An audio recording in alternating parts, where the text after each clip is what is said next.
بسم اللہ الرحمن الرحیم۔ قربانی کے مسائل۔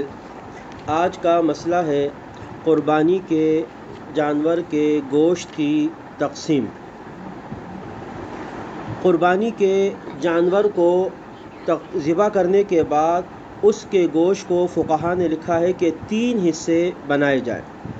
ایک حصہ خود استعمال کرے، قربانی کے گوشت کو خود بھی استعمال کرنا چاہیے۔ نمبر 2، دوسرا حصہ اپنے پڑوس میں، اپنے عزیز و اقارب، دوست احباب میں تقسیم کر دینا چاہیے۔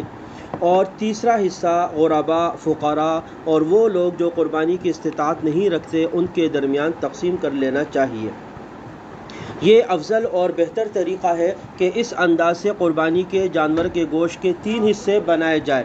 البتہ اگر کسی کو حاجت اور ضرورت ہے تو اس کو سارا گوشت اپنے پاس بھی رکھ سکتا ہے۔ اگر کوئی شخص قربانی کا جانور ذبح کر لے اور سارا گوشت اپنے پاس رکھ لے تو بھی استعمال کر سکتا ہے، اور اگر کوئی شخص سارا گوشت صدقہ کرنا چاہے تو سارا کا سارا غرباء، فقراء میں یا پڑوس میں ان میں صدقہ بھی کر سکتا ہے۔ البتہ بہتر طریقہ یہ ہے کہ اس کے 3 حصے کر دیے جائے، ایک اپنے لیے، ایک اپنے رشتہ دار، دوست احباب، پڑوس کے لیے، اور ایک حصہ فقراء کے لیے۔ وآخر دعوانا ان الحمد للہ